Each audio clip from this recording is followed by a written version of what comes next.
and I didn't get home till like 10 o'clock. So my whole day was watching kids play basketball after a half hour of really fun Borderlands. Well, how long do we have until Borderlands is gone? Not Borderlands, but the Hearts event. I think it ends on the 20th, I want to say. Okay. I got time then. I played some more yesterday. I played a little bit this morning. It's really good. I just want, you know, I'll save it for the show. You know, what we've been playing. Perfect. All right, and we're live, by the way. Hello, everybody. How's it going? Right. So since you were still getting crackle when you had the other window up, do you want to send me your feed? Sure. If I can find it, hold on. Morning, everybody. Welcome. You know, what the hell is this? Why? Okay, I gotta find out how to turn off the GeForce overlay. What is that? I think it's like Windows G or something. No, that's not it. Because maybe that's doing nonsense. GeForce. It's Alt Z. Really? That's a weird combo. Alt Z. That brought it up. How do I turn it off? Oh, you want to turn it off? You'd have to do that in the settings. There's a way to kill it for sure. Okay. All right. I'll have to do that afterwards. How's it going, everybody? Hello there, Blue Moth, Jezebeli, JB, Jem, Shen, Corey, Jacob, Monster, Matthew, Lucas, James, Iman, Andy. So this is a local game company. They have like one of the coolest logos. I love their logo. WeHeartGames.com. I like that.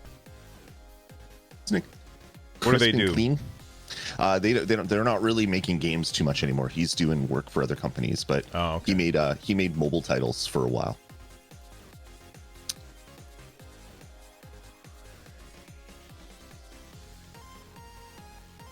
So Jezebeli says, I made a comment on your last podcast about YouTube gaming exclusivity for Overwatch League. I think you don't like it because you have a stake in Twitch, Switchcast. It's called Switchcraft. But anyway, I think Twitch is horribly toxic community. Well, then you haven't been to my community over on Twitch because they're awesome. A community will be as toxic as the streamer allows them to be. So exactly. You have to just not go to the communities that have toxic streamers, and you won't have a toxic community. That's just the way it works. And it's just because someone uses a service doesn't mean they have a stake in the company. A stake in the company means they have money invested in the company. And just because a streamer uses Twitch doesn't mean they can't switch to Mixer or YouTube, as you've seen by all of the super rich streamers switching from one community to another. Like that was nothing for them. To Ninja to go from Twitch, where he had 50,000 people watching him, to Mixer to get 15,000 people watching him, he was okay doing that. I think that's a little bit of an odd comment there. And sure. I can understand why some people might not like Twitch, but I think it works. I think both work very, very well. My problem with Overwatch League being exclusive on YouTube Gaming is that there's no good reason for it other than money changed hands. It would be better excuse me. It would be better if everybody could watch it everywhere. And oh my god. Oh no. Sorry. If it were exclusive to Twitch, I would say exactly the same thing. Yep. Exactly. And no, Jezebeli, we're not saying don't say things like that. That's not true. We're confirming or we're discussing the comment. We're not saying don't make the comment. Don't make comments ever. If anybody talks in this chat, I will personally see to it that I read what you said from the internet. That's right. This is the last Stadiacast podcast before the Stadia free trial ends for founders. For some founders, it depends on when they claimed it. Exactly. Yeah. I mean, because I have two founders accounts, and if I look at mine, one of them I already canceled. But this one, my next payment is on March 18th. So I got time on this one. Mm-hmm. Night Razor, some streamers got paid to switch to Mixer, yeah. And some got paid to switch back to Twitch, and some were switching to YouTube. So it doesn't mean they don't have it doesn't mean they have a stake in the original company. It just means that they're able to take their whole community and transplant it from one to another. Yeah. Well, some of their community. Some of their community, for sure. Enough of their community where it's making sense for them, because I'm sure Mixer paid Ninja a big money hat. It's like, here's a money hat for switching over, but then he's going to have his regular sustained monthly income after that period ends. And it's the same with a lot of the other, like when Nick A30 switched from YouTube to Twitch, when I can't remember the name of the guy I used to watch switch from Twitch to YouTube. The services are it's just like using a cell phone provider, essentially. Like they're for the most part interchangeable. You're going to lose a percentage of your listener base or I don't know what you want to call it, your viewers, I guess, on one, but you're going to gain another percentage on that other platform. Yeah. Anyway, that's not what we're here to talk about. I think it's time that we get started. So let me pause the music. I'll turn that stuff down. And we are recording. And here we go.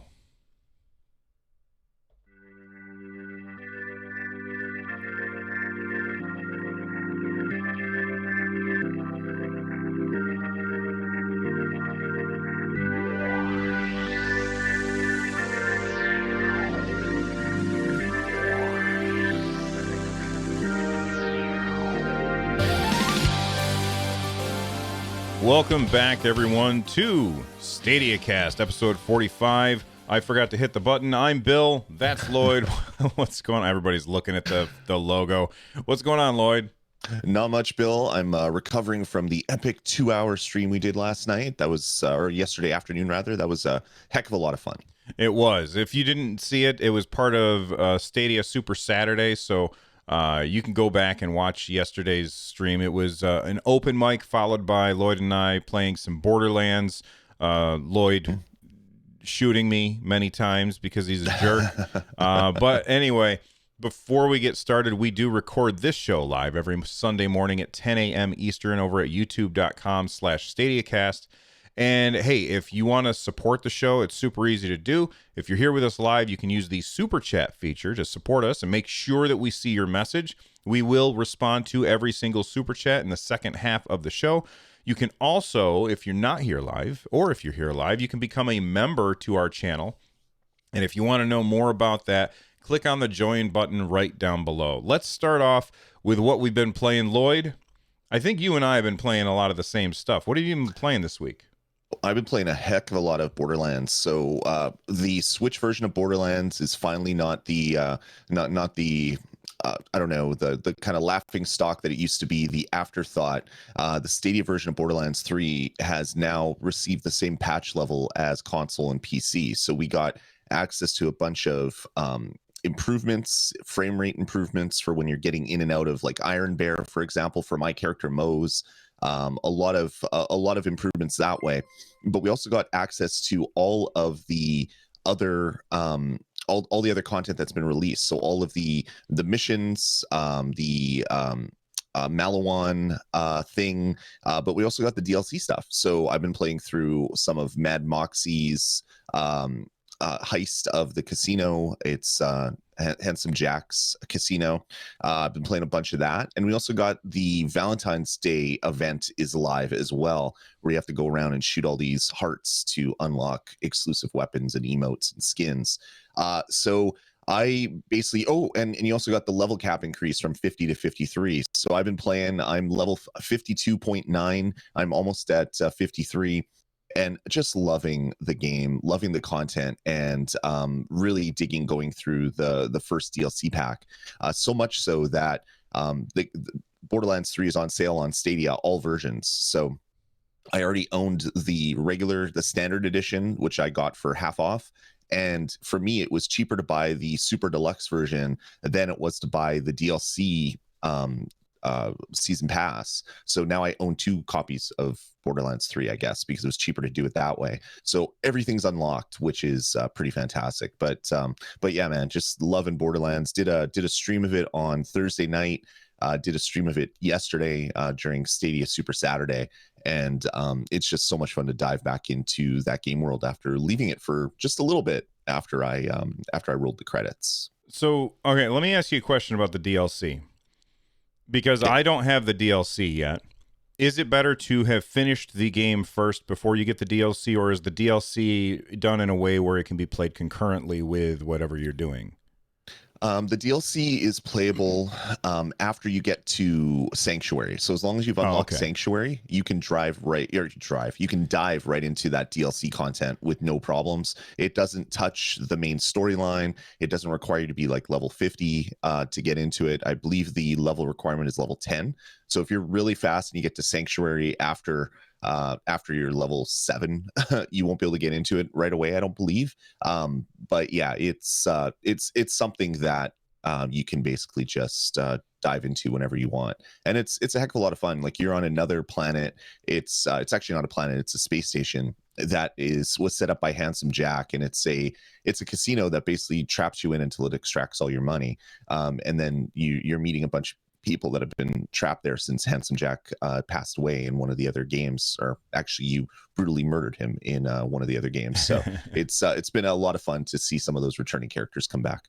Now, some people I haven't noticed it, but some people have been complaining about frame rate issues since the patch, and it's related to the hearts, I think. Like, maybe because the game is drawing a heart over all of these other characters and it has extra stuff to put on the screen, it's maybe bogging things down a little bit. Have you noticed that?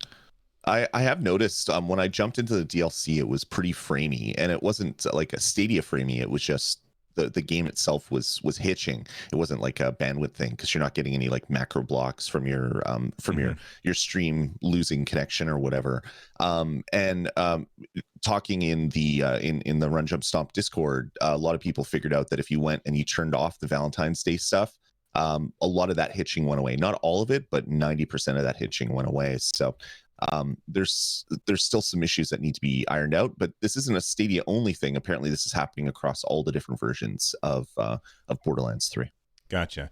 I've also been playing Borderlands 3. When you mentioned that it was on sale, I didn't even really think about it because I already own it. So I just looked, and yeah, you're right. If I want to buy the Super Deluxe Edition, which is normally $100, that is $50 right now. And then I was like, okay, well, how much is it for just the Season Pass? And the Season Pass is $50 right now. Right. So if you buy the Super Deluxe Edition, you get that Season Pass along with a bunch of other stuff that you otherwise would not have got. Here's my question is, I mean, do you feel like that's kind of not cool? Like the season pass part should be cheaper if the whole thing is on sale, because now I feel like I'm being punished for having bought it early. Yeah, it's that happens a lot of times. Like, you'll get a game like what is it? Division 2. Recently, you could pick it up for like $3 US or $4 Canadian. None of the DLC is cheaper though. So if you want to get like all the year 1 season pass, that was still the $30. But even though you could get the game for $3, pretty common for them to do that. Drop the game to get you in there, but then all the DLC and other stuff is the same price. Yeah, and I know it's just a stupid complaint, because honestly, I haven't even finished the main game yet. So the chances of me going through and playing the DLC are slim to none. I'm really enjoying the game, but I don't know. I think I've gotten everything out of it that I want at this point. So I can't wait to, you know what I really feel like I want? I've been playing a lot of Apex Legends lately, and I want a competitive online multiplayer shooter on Stadia. And yes, I know that they have that with Destiny 2. They have certain modes, but I want one that is only online competitive multiplayer. And that's something we don't have yet. And I know that there's going to be people out there that say, oh, you can't have competitive games on Stadia because of the latency. And to those people, I'll say, you haven't tried Stadia. The latency really isn't that big of an issue. And guess what? If I'm on Stadia and you're on Stadia, we both have the same quote unquote latency, which what is it? Digital Foundry found out was less than the Xbox One. Yeah. So like that whole latency argument, that's gone. And like my son is downstairs and he's playing Fortnite with his friends right now. And every couple of minutes I hear him say, well, that guy's got an aimbot. That guy's got an aimbot. That guy's got an aimbot. Now, does that have to do with maybe everybody on the PS4 is cheating? Probably not. It's just a kid who's, responding in a way that kids do, saying, oh, right, they must be cheating if they outplayed me. I'm sure that when I was his age, I would have said the same thing. All of the aimbots didn't really exist, but I think you get my meaning. Sure. I would love to have a game like that. I would really love it if Apex Legends was on there. But I would love to have an online competitive shooter on Stadia, and we don't have that yet. And I think it's about time. 100%. And it's funny when you talk about that, where people are playing Fortnite, where all of the servers are hosted by Epic, and it's your connection to those servers which is making your game better or worse. I can remember back in the days when you'd be playing Gears of War multiplayer, and you could tell who was hosting the game because someone's Xbox would be hosting the game because they would have 800 kills and everybody else would have 3. So those days are long gone. Now everything is hosted in the cloud, and it's going to be even better on Stadia because the connection between those servers is going to be super, super small because it's all happening over Google's super fast network. So even if the server that you're playing on is in Europe somewhere and you're doing matchmaking that way, it's still going to be way better than if some dude was hosting it on his Xbox in his basement and pulling out the Ethernet cable every once in a while to screw everybody else up and then putting it back in and shooting everybody. Like those days are so gone, and I'm glad to see them go. Well, speaking of new games that we need on Stadia, we've got some news that I honestly, I can't believe that we really didn't spend any time yesterday on Stadia Super Saturday talking about this. But I'm glad that we didn't, because now we get to get our thoughts out today. We've got some new games on Stadia that are coming. We don't have release dates yet, but the games are Lost Words, Panzer Dragoon Remake, I think it's called, Serious Sam Collection, Spitlings, and Stacks on Stacks on Stacks. So I already did a video about this. Lloyd, I want to know, of these games, which ones are you more excited for, and which ones are you like, nah, I don't care? Well, I've watched all the videos and they all look really good. I didn't know what to expect from Lost Worlds beyond the page. It reminds me a lot of like a game like Gris that was on the Nintendo Switch. It's kind of a narrative driven, really fun animated title, and not something that people are used to being, I don't know, kind of promoted from a platform holder. This is something that usually gets released and then as an indie darling, and then people talk about it and it gets word of mouth that way. So it's looks really interesting. That one is definitely something that I want to play. Panzer Dragoon, I've been excited for that one since I first heard it was coming on the Nintendo Switch. I now don't know where I'm going to be buying it, if I'm going to get it on Stadia or the Switch. So that really made my buying decision harder because I really love Panzer Dragoon from when it first came out. And then the rest of them, like Serious Sam Collection. Serious Sam used to be so much fun back in the day. It'll be interesting to jump in and play it. The cool thing about Serious Sam is it has 4-player local co-op. So if you're playing on a TV and you have 4 Stadia controllers, everyone can play on a quarter of the screen. And if you're streaming it to you in 4K, that means every single person gets one 1080p screen essentially to play on. which is going to be a lot of fun to mess around with. The other two games, Stacks on Stacks on Stacks and Spitlings, look like fun little arcadey, quick games to jump into and play with friends, and then pop out and play on Borderlands and stuff like that. But for me, I want to see what Panzer Dragoon looks like on Stadia, and I'm really excited to see Serious Sam's multiplayer and the narrative stuff in Lost Worlds. For Serious Sam, it also has, I think they said 24 player online matches, which seemed pretty cool. 16, yeah, 16 players online. So and 16 and 4 players local if you want to play. So you could have potentially, you could have 4 houses that each have 4 people inside of them all playing each other. That would be pretty cool to see set up. Yeah, I don't get excited for split screen stuff at all, ever, because split screen always to me just turns out to be that's too small for me to really see. I'm gonna just I don't want to share my screen. I want my screen is for me. You go get your own screen and everything will be fine.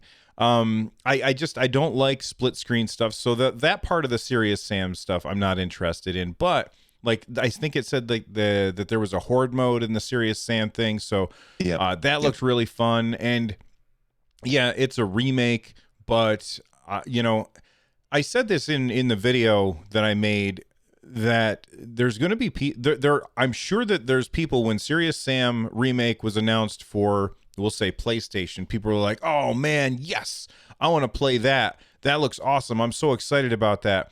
And then it gets announced for Stadia, and people are like, "These are the games that you're talking about?" And I'm like, come on, man. Why the double standard? I feel like there's such a double standard with Stadia that everybody's kind of crapping on these games because they're not AAA. And guess what? I'm sure that AAA games are coming. I don't always want to play AAA games. Sometimes I like small indie games, and games like Stacks on Stacks on Stacks looks really cool. Spitlings, I worry about. I think that the number of people who have, I mean, I don't know if they said, does Spitlings have online multiplayer, or is it just couch co-op? I'm looking through the blurb in the PR email that I got, and I don't see anything that says like online multiplayer. It just says up to 4 friends multiplayer. So I would assume it would be online multiplayer. If it's online multiplayer, then I'm excited for it. If it's not online multiplayer, I feel like there's so few people who have invested in 4 controllers for Stadia that that game's just going to fall on its face. And not because it's a bad game, but because I don't know, maybe this is a game that shouldn't come out for a year. Because, more and more people. Joel Thompson in chat says that they saw that it has online multiplayer. In that case, that's great. Online multiplayer is good. I think that's now I'm more excited for Spitlings. Stacks on Stacks on Stacks looks cool. I don't know if I'd pick it up myself. I tend to start puzzle games, and I usually hit a wall pretty quick. And and then usually, like, if I see somebody do the solution, I'm like, oh, that just makes me feel stupid, instead of, because I didn't think of it a certain way. Panzer Dragoon, oh my God, I loved that game when I played it back in the day. So I'm looking forward to more of that. But I think that these 5 games look pretty good. People are saying, hey, the 120 games, these are just 5 of them. Remember that. These are just 5 of the 120. Sure. So if none of these games appeal to you, then just wait, and something else will come. All right. You want to read this next story about subs? Oh, excuse me. I got him right in the middle of what you're doing. I'm doing what you were doing in the pre-show, but when I was supposed to be talking.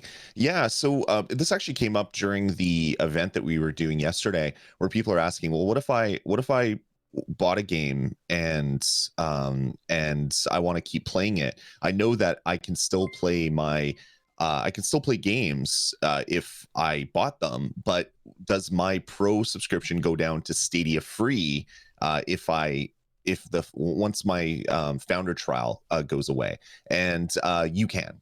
So you can, if you refund it, if you're one of the people that bought Stadia, then for whatever reason didn't like it and returned it, your account was downgraded from a founder to just just like a buddy pass kind of level, and you could still go in there and still play games. You wouldn't be able to play the founder games, or the pro games rather, but you could play any of the games that you had purchased, and that's going to be the way it is. So um, my Stadia Pro subscription lapses in a few days. I think in 3 days from now.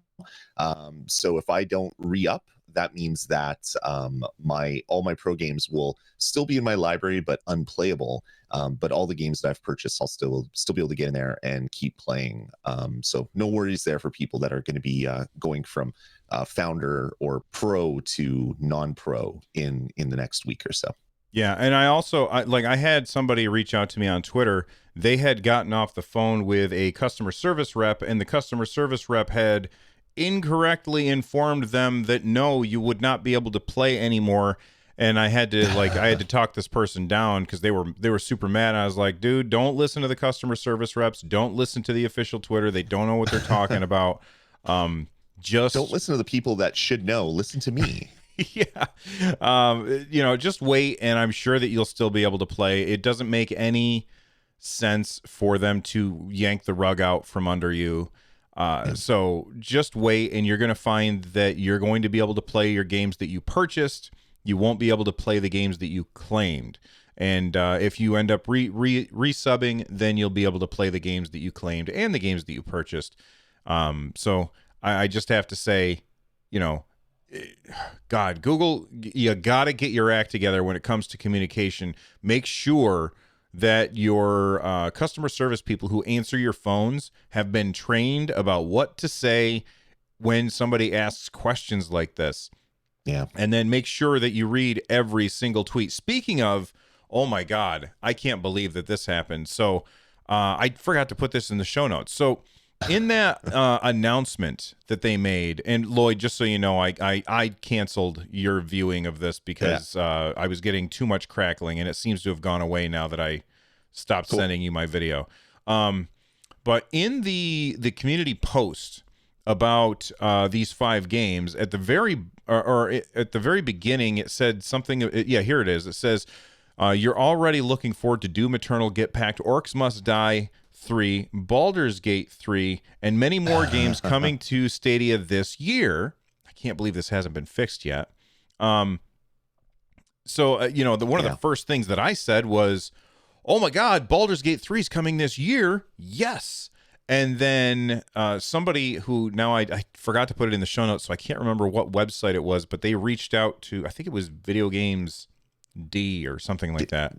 Yeah, Video Games Daily, I think it was. I think it was that. They reached out to Larian Studios, and Larian Studios said, we haven't made any announcements on PC Games N. Thank you, Shen, because it rhymes. What was I going to say? Oh, yeah. We haven't made any announcements about the release date of Baldur's Gate 3. And then they were, of course, asked, well, is it coming this year? And they said, we have no comment on this point.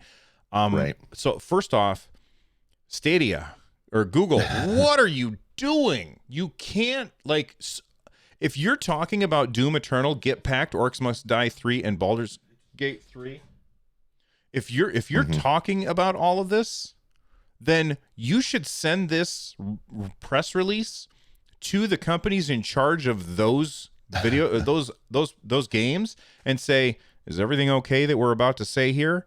And if they say yes, then you can post it. And if they don't say yes, then don't post it. And for PC Games N and I think I set off everybody's Google Homes a minute ago because mine just went out. If PC Games N reaches out to Larian Studios and Larian Studios says, we don't have a release date yet, why haven't they updated their website yet? Yeah, this whole thing is like, It's funny for a number of reasons. One, because we say, well, Google's not saying anything.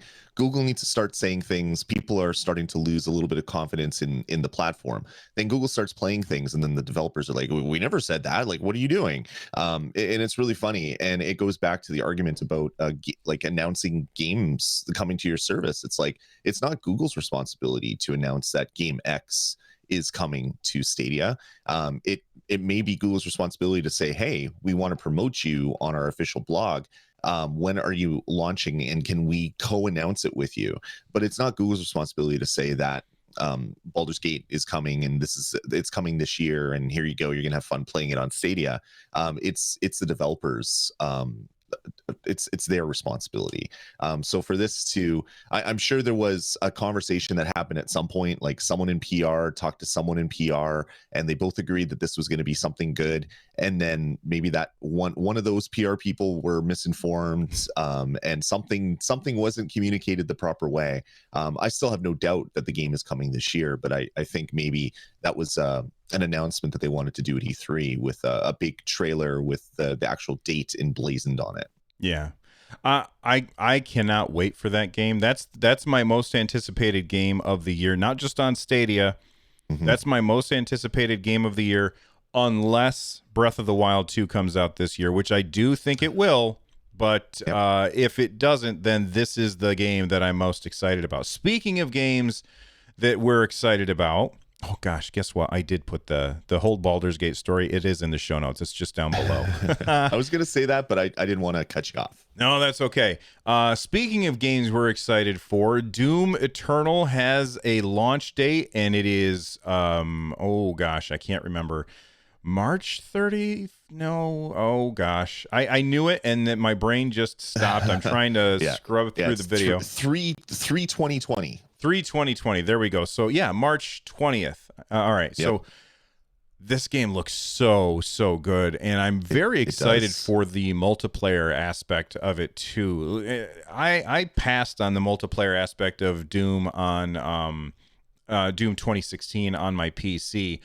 Yeah, this looks really good. You know, one Doomslayer versus two demons. That looks awesome. Have you played Doom 2016, Lloyd? Yeah, I loved Doom 2016. I love the fact that you could build levels, like you just snap them together like Lego. It was a really cool way to make your own multiplayer levels.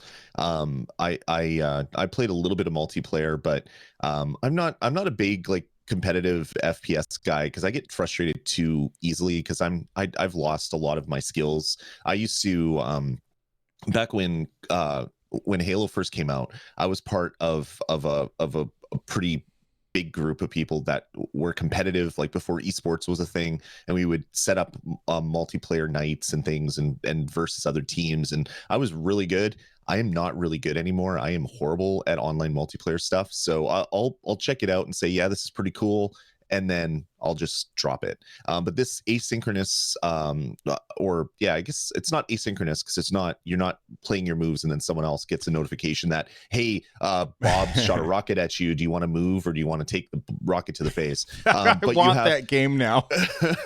but you have some people that are like these god demons, and then you have other people that are the slayers that are trying to kill you. I love multiplayer like that when you have someone that is super overpowered and everybody has to work together to kind of kill that person. I'm really looking forward to checking this stuff out. Yeah, it makes me think of the Predator game that's coming out. Yes, I think asymmetrical is the word that you were thinking of. Yes, thank you. That's the A word I was looking for. Yeah, but now I'm an A word. I love those kinds of games where it's you have to work together to overcome somebody that's really, really powerful. You know, I have not really enjoyed the ones that have been like horror themed, so like Friday the 13th or Dead by Daylight, although I've heard fantastic things. Thank you. I've heard fantastic things about all of those games. It doesn't appeal to me. This, however, appeals to me, and the Predator game appeals to me, although I think that's a Sony exclusive, if I remember correctly, or at least a timed exclusive. I'm not sure. I think that Doom Eternal is Doom 2016 is my favorite single player first person shooter of all time. and I cannot wait to play more Doom Eternal. And in this, did it strike you as that they had the Mortal Kombat guy saying, when they showed off the multiplayer stuff, they had the fight, that Mortal Kombat voice. I was like, oh, that's so awesome. Yeah, that I think that was in the last one too. Like when you got like a kill sanity, what is it? Quad damage. Like all those little announcement bites are so good. I'm so looking forward to this game. It looks smoother than Doom 2016 did, which is amazing because that game was all about constantly moving forward. You had to do the glory kills to have the enemies spout out power or health or ammo. So you're always like getting in enemies' faces, and where you would normally, like if you played a lot of Gears of War, you'd be ducking behind cover and waiting. You're basically always in these demons' faces trying to kill them. This game looks like there's even more of that, and I'm so excited about it. And I'm even more excited for Doom 2016 coming to Stadia because I've platinumed the game. I've gotten 100% of the game on Xbox, I believe, and I want to do that again on Stadia.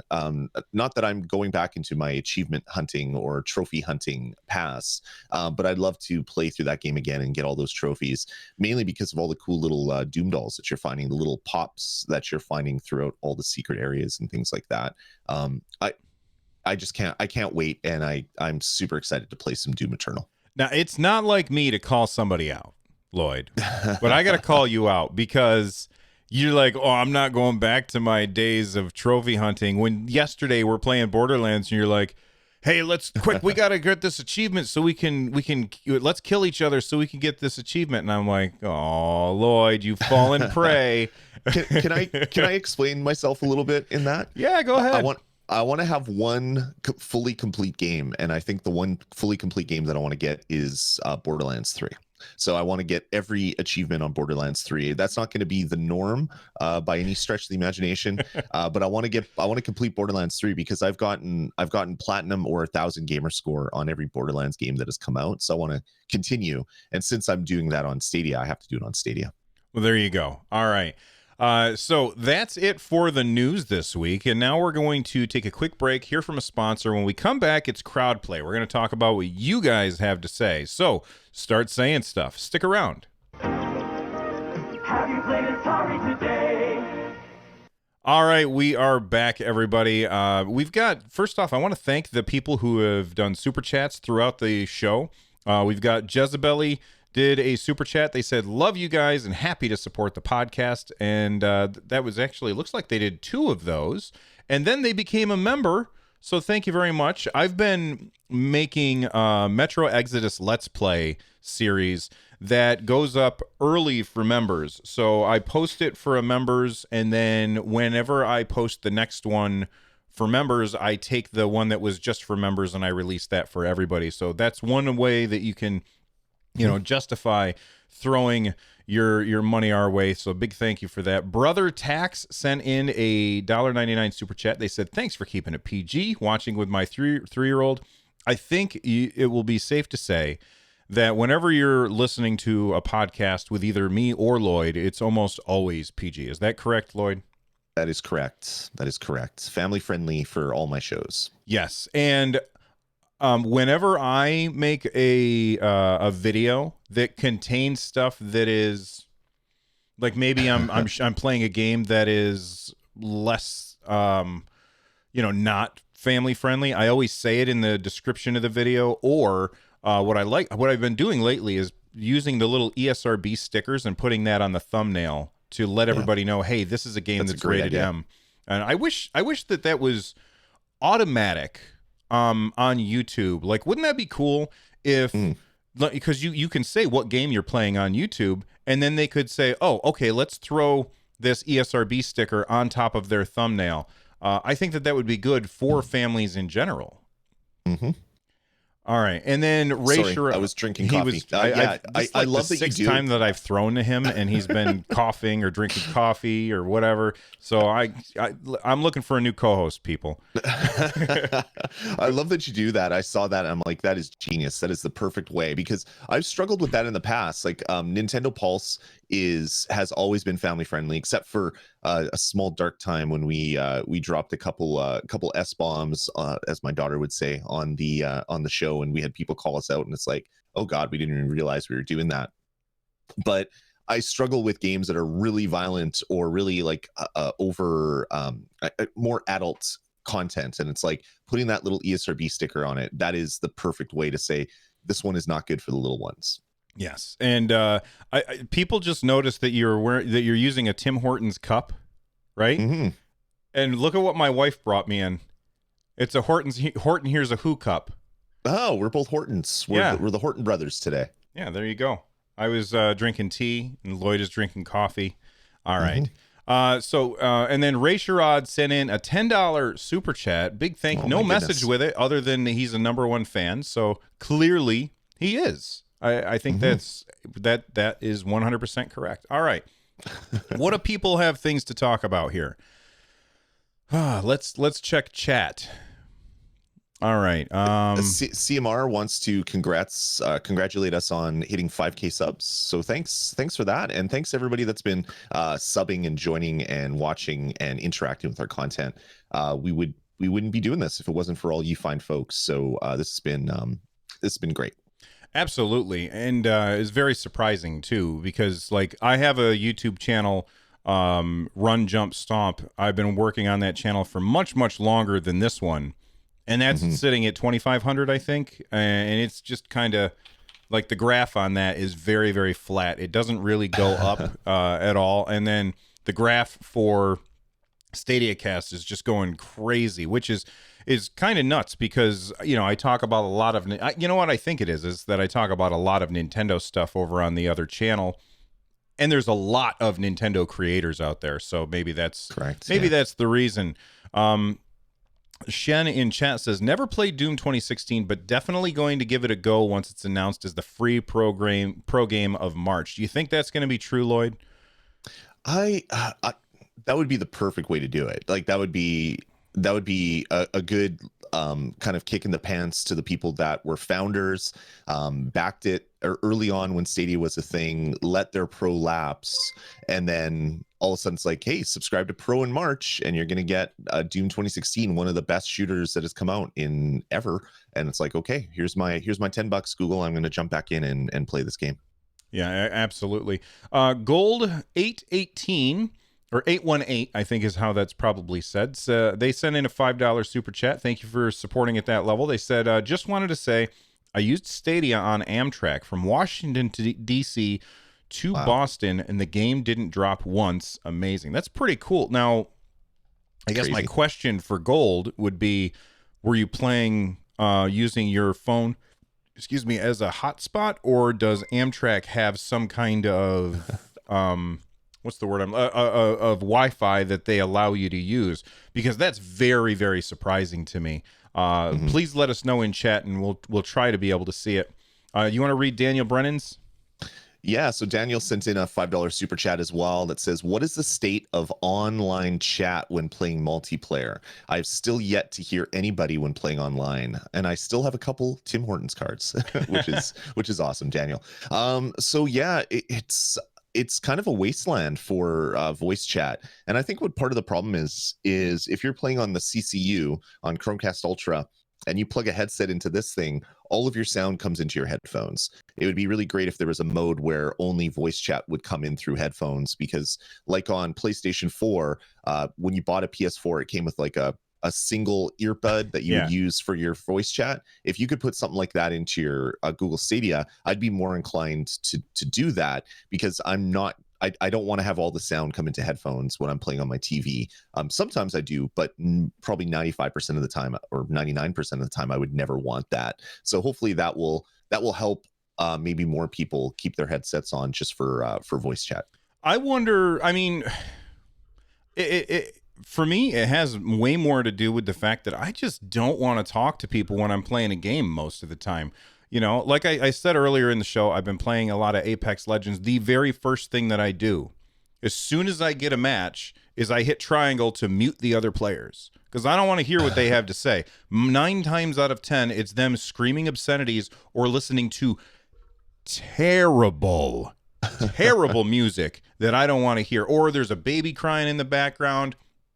I don't know what's happening in these people's houses, but clearly they have better things to do than play a video game, and they're not doing that. And I just don't want to hear that stuff. So I try and avoid that, and I think most people try and avoid that. At least that's how I do it, especially because I'm also a guy who comes from Nintendo. You know, like I play a lot of Nintendo stuff, and Nintendo doesn't generally have people who talk to each other when they're playing online.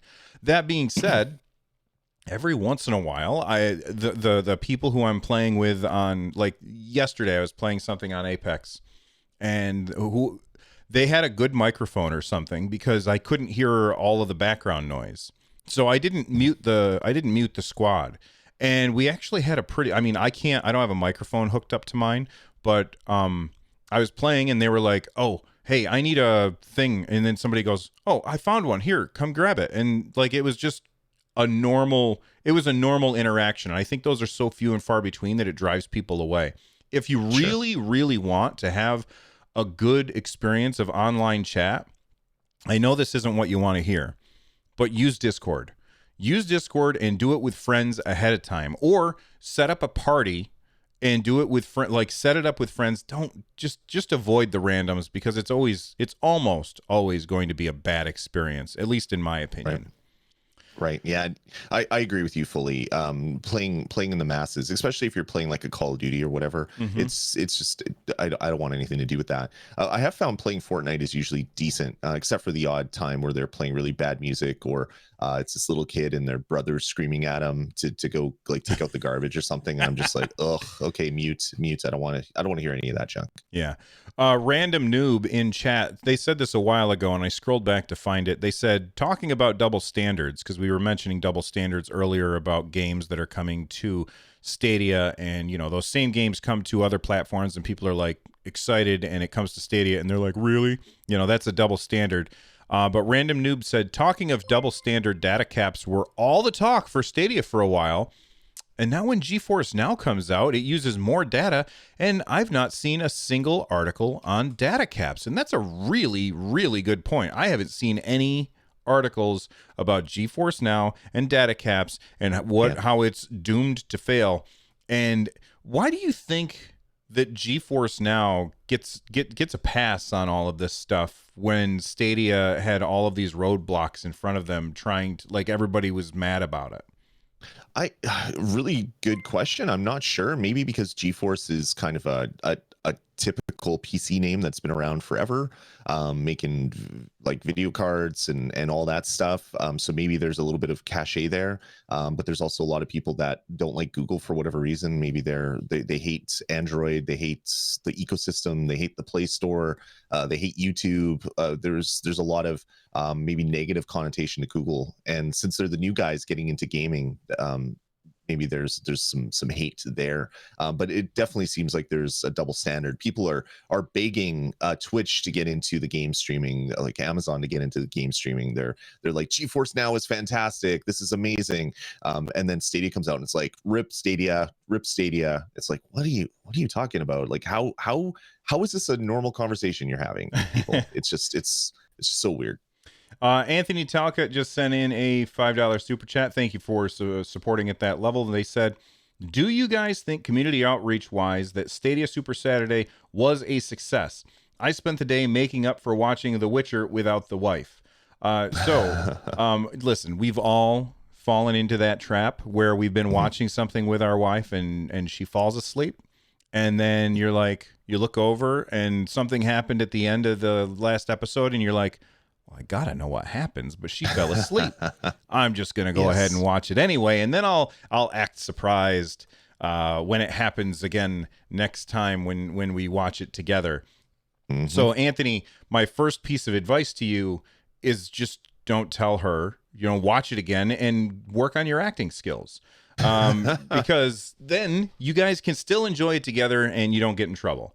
Anyway, do I think the community outreach wise that was a success? I think it was a success. I had, Lloyd and I had a lot of fun. I did see some new people in chat that I had never met before, so that was cool. And I watched some of the other stuff, and it seemed like everybody had a fun time. And big thank you to Stadiasource.com for what was that? Oh, for setting it up and inviting us, and huge thank you to Google for supplying prizes and things that we could give away. And also, I want to thank all of the people who sent in buddy passes to us that we could give away. In fact, if anybody out there still has a buddy pass that you are sitting on that you want to give away, then I don't know if I have the command set up or not. I probably don't. But there's a Google form that I can. There we go. It's showing up in chat right now. There's a Google form that you can use to send your buddy pass to us, and Lloyd and I will make sure that it gets to somebody that can use it. So, yeah, I think it worked very well, Anthony, and thank you very much for the super chat, Lloyd. Yeah, I agree 100%. The seeing new faces, seeing a lot more Stadia love on Twitter was really, really nice to see. Because as we just said a little while ago, Bill, there's been a lot of hate out there and a lot of Stadia's stupid. I don't like Stadia. And it's like, okay, but then don't buy it. Like, who cares? If you're buying games on Xbox or PlayStation, this just gives other people an outlet to buy their games. There was none of that yesterday, which was really great to see. Now, Ray in chat says, I think buddy passes may be expired. They don't expire for a year after you get them, so that's not the case. I wouldn't worry about that. All right, Gold818 sent in another $10 super chat. Thank you very much, Gold, for that support. They said, also used Stadia from LAX, California to JFK, New York. I had dropouts over the Rocky Mountains, but it was mostly stable flying over the Midwest and Northeast. Streams spotty over the Southwest 480p. Crazy. I want to be on whatever planes that you're on, because I have never had anything work very well on the internet on a plane. It's always been a disaster. I brought my iPad with me when I went to Dragon Con last year. I brought my iPad with me to watch YouTube, and like it would not load at all. So I don't know what witch doctor nonsense you're doing, Gold 818, but you got to tell us your he says he flies on JetBlue, so maybe that's why. I don't know. I fly on whoever's cheapest. I'm the same way. I remember back when the remote play apps, third-party remote play apps were coming out for iPhone. I was on a flight and I played I can't even remember what game it was, but I played about an hour of a game running on my PlayStation 4 in my house while sitting on a plane. And I'm just like, okay, the future is wild. And I love living in this future. Jezebeli in chat says, how do you guys feel about Stadia only owners? Do you think it's a viable way to game? I only have Stadia. I think so. I don't see any reason why somebody has to have other stuff. Will there be games that you miss out on? Absolutely. 100%. But if I were a resource limited person who really, really wanted to play video games, I would say that your best bet would be Stadia, because it has zero hardware buy-in. Not yet, but soon. Zero hardware buy-in. And then if you really wanted to make sure that you hit the games that you will never see on Stadia, then I would pick up a Nintendo Switch. Those two are probably the best combo. Is that enough for everybody? No. Some people really want to have an Xbox or a PS5. And, Jack is asking right now, would you want to get a new Xbox or PS5? Probably. I don't know yet. It all depends on the price. In fact, you know what, Lloyd? Let me ask you a question. Mm-hmm. What do you think? Because right now there's rumors out there, and this is not Stadia related, but hey, guess what? You brought it up, so we're going to talk about it. The PS5 is, there's rumors that it's costing $480 to manufacture. Mm-hmm. What is the price that you are willing to pay for the PS5?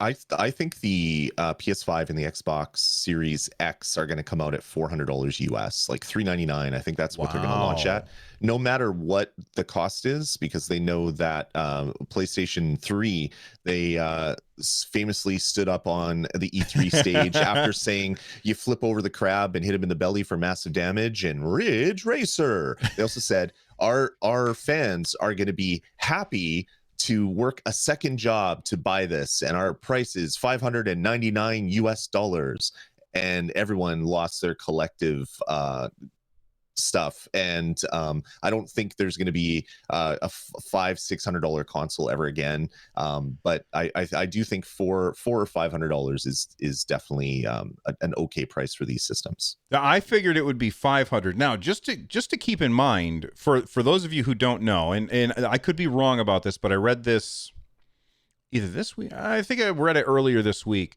that the price of the $600 PS3, which was a ridiculous price. Yep. It cost $800 to manufacture. Yep. So like they were throwing $200 away for every single one that they sold. So I was assuming $500 for a PS5, probably $500 for an Xbox Series X. It would be probably the sweet point.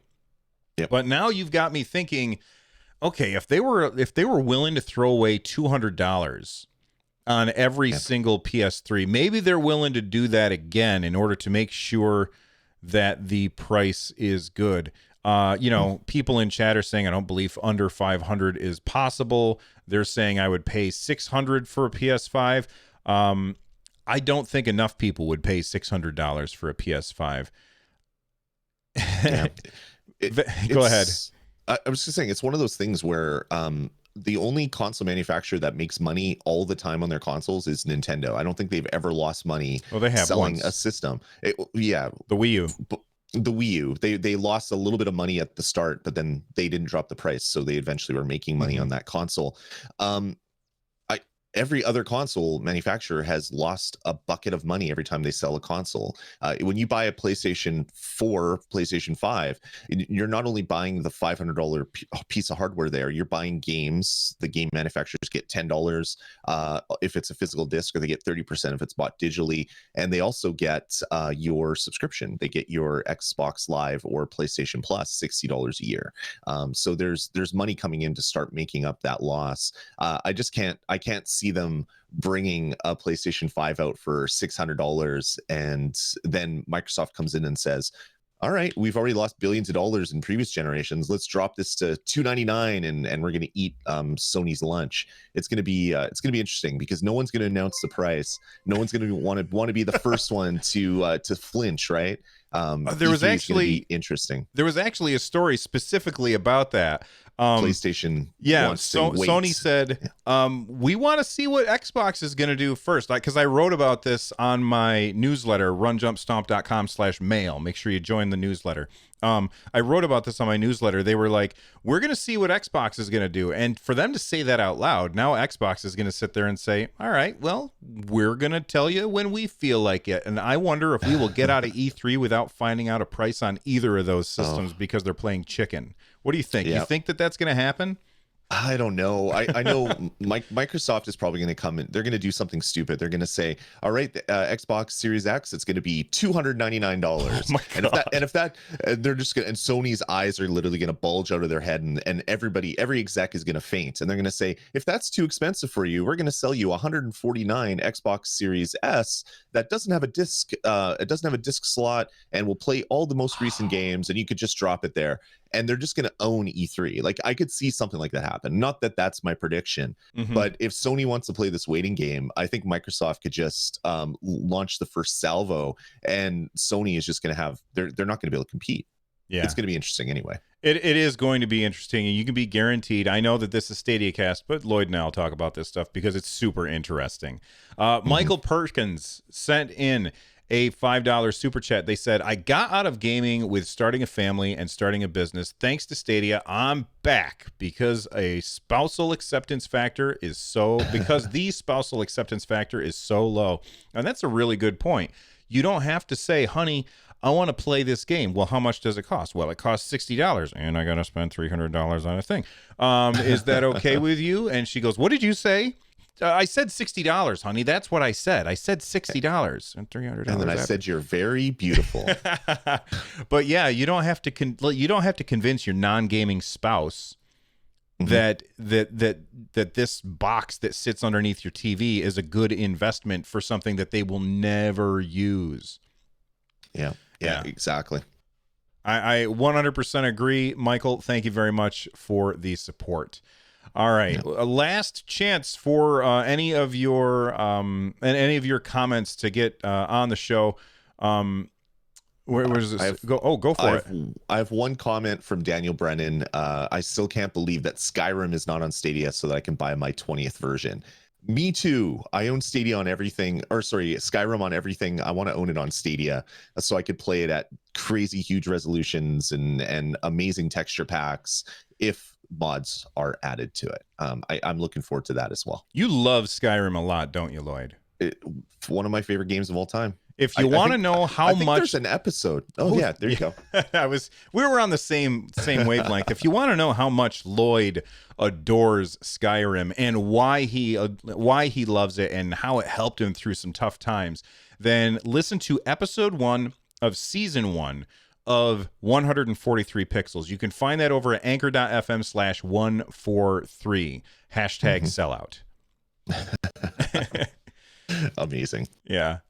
So Shen says, never finished Skyrim. Stadia version is my last chance.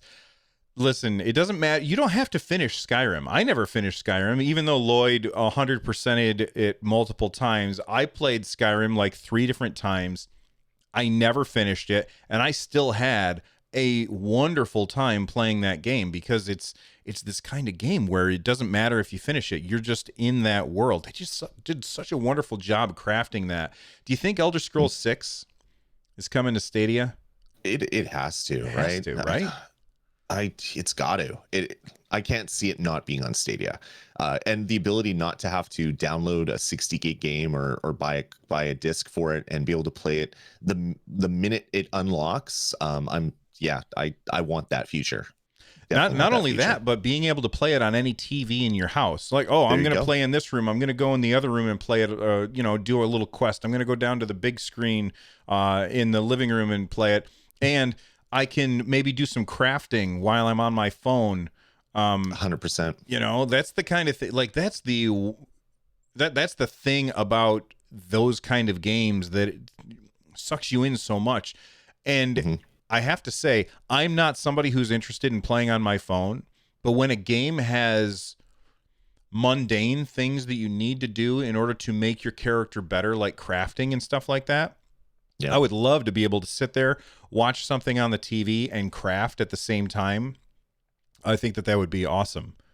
It definitely would. If I could play Borderlands, I have Borderlands on the brain. If I could play Elder Scrolls, Skyrim, or 6 on my iPhone, I would be doing that at any spare moment that I have. There's a new Chrome a Chrome extension that offers on-screen controls for some of these games, and if Stadia in the future is on the iPhone and it has on-screen controls, obviously that's not the best way to play. But then if I could go through and like build my house in Elder Scrolls 6 and do crafting like you said, I'd be doing that all the time. If I'm sitting there on the couch watching TV or whatever and I'm bored, I would just pop right in and do that. Last question before we get out of here. Gold 818, he seems to be heavily featured today because he's asking really good questions. He says, do you think Stadia will force PlayStation Now and xCloud to upgrade their cloud tech? And my answer to that is they're all going to force each other to be more awesome. That's what happens when there's competition.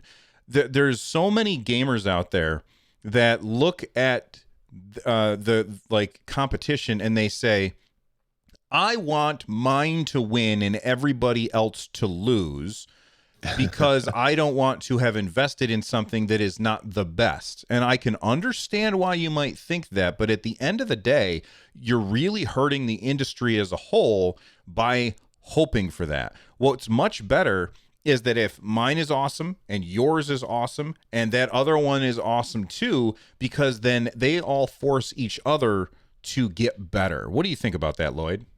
100%. If you had only one manufacturer in the gaming industry, you'd have terrible tech, and you'd only have 5% of the games, because they would be super controlling over what went on it. It's the same with everything. If you only had PCs and Macs weren't around, or if you only had Android phones and there was no iPhone, or vice versa, there wouldn't be that competition to make everybody better. And it's the same thing with console manufacturers. The PlayStation 4 was announced to beat what the 360 was in the previous generation, just like the Xbox Series X is going to beat what the PlayStation 4 was. All these manufacturers take what the previous ones have done, predict where they're going to be going in the future, and then add features to bring the maximum number of consumers towards them.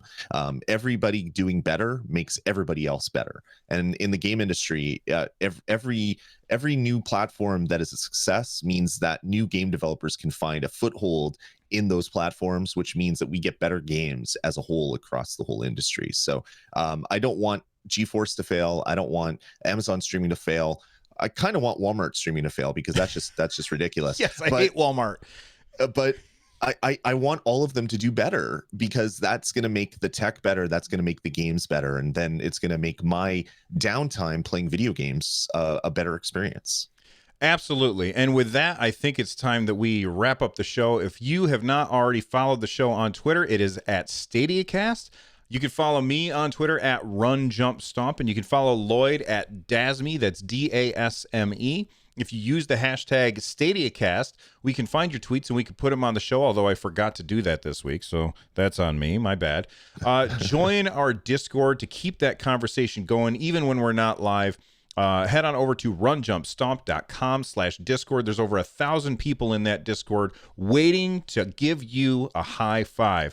And since you're already joining Discords, Lloyd has a fantastic community Discord over at rezd.tv/Discord. That's rezd.tv/Discord. It's Zed, not Z, because he's Canadian. And the music you're about to hear is Subterranean Kamikaze by Zircon. Make sure you check out their stuff at zirconstudios.bandcamp.com. Lloyd, stay awesome, man. I'll see you next time. Yeah. See you, Bill. See you, everybody. Have a great rest of your week.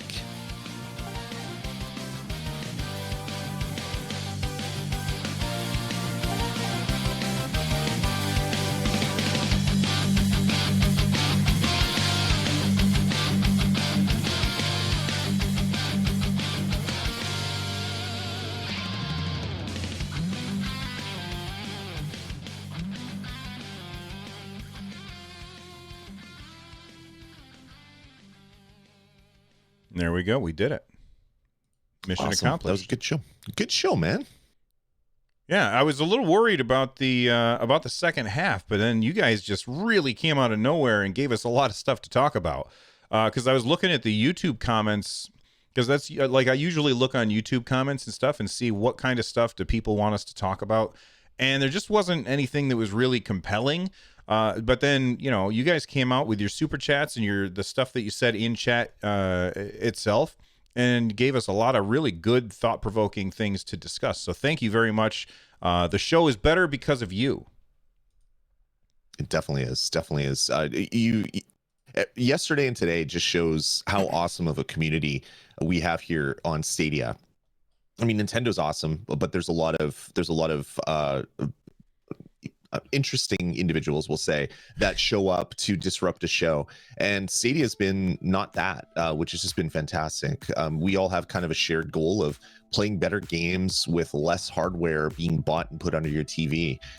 It's pretty exciting. And one comment I see flow by is, can you imagine how many games and what Stadia is going to look like when Xbox One S or Xbox Series X and PlayStation 5 launch? And I didn't even think about that, but yeah, we're going to have like 100 games on the service. It's going to be $10 a month for free games if you want, or you can buy your games a la carte without having to spend $600 on your console or $500 or $400 on your console. That can buy a lot of AAA games that are going to be launching on Stadia. So that's a pretty exciting future.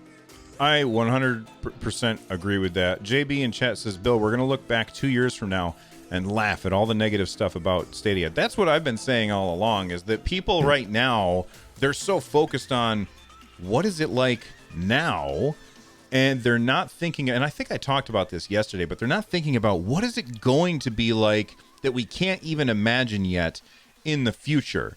And that is what excites me about Stadia. I really, at the end of the day, I enjoy what I've been playing on Stadia, but it isn't something that I can't get someplace else. That's not what I'm here for. I'm here for the future when things are going to be like, oh, damn, we never thought of that. And it's because we didn't look at the R&D, because we didn't know what they were about to drop on us. And I think that that's really exciting. That's right. Yeah, 100%. It's going to be exciting, man. This whole year, the whole entire game industry is going to be flipped onto its head. And it's going to be really exciting to see kind of where things go from here. New console generations, new hardware, new services, different streaming services picking up and starting up.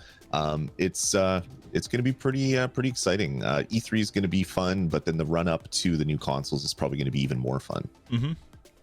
I agree. Daniel Brennan says Stadia is too new for many of my lifer Steam gamer friends. And while I can understand that, you have to remember that there's a lot of people out there who don't have computers that can run a lot of games, or they play on a Mac and they just don't have a lot of options. And Stadia gives them a lot of options that they wouldn't otherwise have, or at least it will be able to soon in the future. Definitely. Eric Boyd wants to know any predictions about the lifespan of the controller, Bluetooth, Wi-Fi changes, possibly outdating it at some point. Well, Wi-Fi changes won't outdate it, because if you look at a router, like the routers are like what are the A, B, Thank you. G, N. And like the new ones all support the older things, so it's going to be fine, especially because the controller doesn't need lots of data. It uses almost no data in order to communicate. Yeah, exactly. Someone's asking, when does Stadia come to India? I don't know. Your guess is as good as ours. Yeah, Google hasn't said anything about increasing the number of countries that have access to the service. So until they make the announcement, we really will not know. All right. Well, I got to say that you guys are awesome. Thank you for hanging out with us. Lloyd, I'm going to take off. I'm going to create no content today other than the content we just created. I'm just going to sit on my butt. So that is I'm a out good of here. thing to do every once in a while. Yeah. All right, everybody. Take it easy. Bill, great show as always. Thanks again. And we'll talk to you folks next week. And one more thing before we go. I'll tweet out sometime later today a buddy pass, and Lloyd might do that as well. So follow him on Twitter. Follow me on Twitter, @Dasme, @RunJumpStomp. I'll see you guys. That's right. Later, everybody.